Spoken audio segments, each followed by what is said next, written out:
yaale namoonni keenya hubachuu qabu waa'ee carraan kuni like akka DV'tti fudhachuu danda'u qabu. Carraa yoo xiqqaate percentii 85-90 ol carraan isaanitti milkaa'uudha baay'ee salphaadha.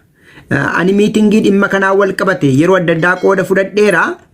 Kanaaf maaltu jira ijoolleen keenya kan beekuu qabdani ani namni biyya abbaa isaarraa bahu nama deeggaru ta'ee miti ani. Namni biyya abbaa isaa keessa jiraatee kunoo akka Maammed Aljizeeraatti biyya abbaa koo Oromiyaa keessa jira furii keessa jira yoo jedhe biyya Oromiyaa yoo jiraate namni kamiyyuu nan gammada.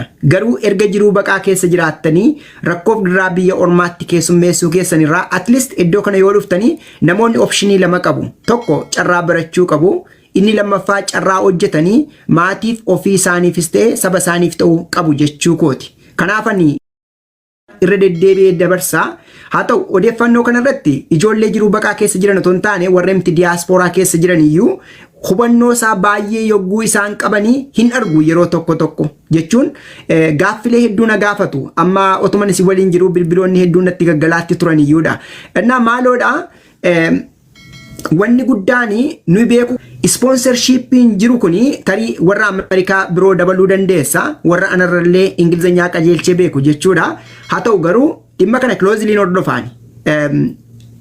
Inni tokko stranger to strangerii keessatti carraa namni keenya qabu baay'ee dhiphaadha.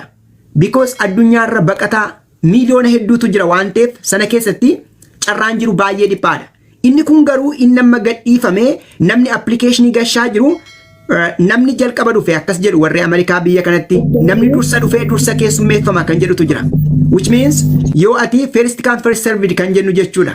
Kanaaf namoonni keenya dursanii appilikeeshinii kana guutuun dhiibbaa inni uumu guddaadha jechuu barbaadu. Sponsorship by naming jechuun akkuma jalqaba kaase fakkeenyaaf Mubee, Siifan, Boonaa, Abaa'oo, Foortariin kanuma jedhee yaada Isiyaaq yoo fudhanne namoonni kun shanan waliin taatanii carraa maaliitu jira jechuudha. Nama fiddani beektu jechuun namni sun maqaasaa haala inni itti biyya keessaa ba'ee sababa inni biyya keessatti deebi'uu hin dandeenye biyya abbaa isaa irratti isa kana hunda namni sun UNHCR irratti galmaa'ee waraqaa qaba jechuudha. Namoota fulbaana 30 fuulduraa galmaa'an ta'uu qabu. Isaan kana yoo ta'anii maal ta'uu qaba jechuudha. Carraa jarreen kun nama fidan beeku jechuudha. Ani fakkeenyaaf yoon Isiyaaq Zeenuudhaan fidate eewun akkam fidu beeka beezikaadhe. Isiyaaq Zeenuunis eewu bira akka deemu beeka jechuudha. Tarii Maarqos Taasisaa argaan jira garagadii kanarratti I think Washington DC jiraatus dhimmi kun state Amerikaa 50 jiran guutummaa keessatti waan ta'eef tarii ijoollee magara Amerikaa jiran yoo gagalchitan gaarii ta'an natti fakkaata. Maaliifi hubannoo qabu akkuma isaaf galetti akkuma isaaf ifetti namni yoo ibsa gaariidha. Maybe ani gaafan dubbadhu xiqqoo ishee saffisan qaba natti fakkaata nan jarjara natti fakkaata. Tarii namni akkuma isaaf galetti ibsa. Karaa koo qofa immoo dhimmichi sirriitti ifasa jedhus amantaa hin qabu. Haa ta'u isa kanan jedhe jechuu barbaadeen. Kanaaf maal gochuu qabdu warri jiruu baqaa keessa jirtani kan isin gootan waan salphaadha. Waan salphaadha kan isin gootan. Galmooftanii waraqaa qabdu taanaan keezii ittiin UNHCR itti galmooftan sana nama as jiru beeksisuu qabdu jechuudha. Nama biyya Ameerikaa keessa jiru. Isteeta kam keessa jiru jira. Namoonni Ameerikaa keessa jiran garuu akkamitti galmaa'u yoo jenne isteeta biroorraa isteeta biraatti miti. Fakkeenyaaf waan baay'een keessan beektanii fakkaase naaf kolchi. Anis akkuma keessan social media kanarratti beeka malee baay'een beeku. Maarqos fakkeenyaa Washington DC akka inni jiru beeka. Ani Minisootaan jira. Namni biroon immoo Washington Seattle jira yookiis Atlanta Georgia jechuudha. Kamnee woo jiranii isteeta garagaraarraa hin danda'amu. Sirreeffama iddoo kanatti. Namoonni sun isteeta tokko matumayyuu naannoo magaala tokko ta'uu danda'uu qabu. Isteeta garagaraarraa walitti dhufuun hin danda'amu. Group 5 kana keessatti jechuudha. Isteeta tokko keessa ta'uu qabu.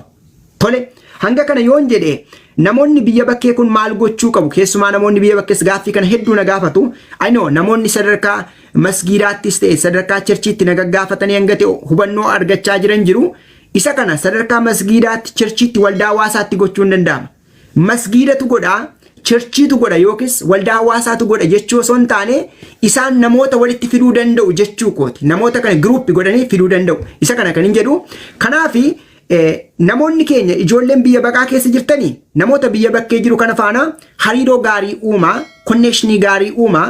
baay'ee sitti mufatina namni diaspora kana keessatti xiqqoo ishee itti gaafatamummaa jireenyaa jira waan meeqa jira akkasin baay'een keessan gammadanitti madaala isinii kaasuu danda'u dhiisu mala busy ta'a namni biyya kanatti of course gaafa biyya kana dhuftanii hanga jiruu baqaa keessatti qabdan yeroo qabdu jechuu miti at least yoo xiqqaate dafqa keessaniin dhamaatanii jiraattu inni kun faayidaa guddaa qaba jechuudhaafi kanaaf haga kanan jedhaa formii guutan kana nama 5 ta'uu qaba gaa diasporaatti tarii warri Ameerikaa jiru ta'uu danda'a namoota dhuunfaadhaan na gaafatan tarii waan inni isaaniif deebisuu fakkaachuu dhiise akka itti fakkaatuun barbaadu maaliif namoota hedduu natti bilbilaa namoota hedduutu natti barreessa tarii akka isaanitti waan biroon fakkaanneef tokko namoonni 5 kun permanent resident namoota green card qabanii ta'uullee danda'u namoota citizen yookiis lammii biyya kanaa ta'anillee ta'uu malu isaan kun walitti dhufuu jechuudha walitti dhufu qoisa kan Ameerikaan fixa dhiifama gaaffilee hedduu argaan jira kan Ameerikaa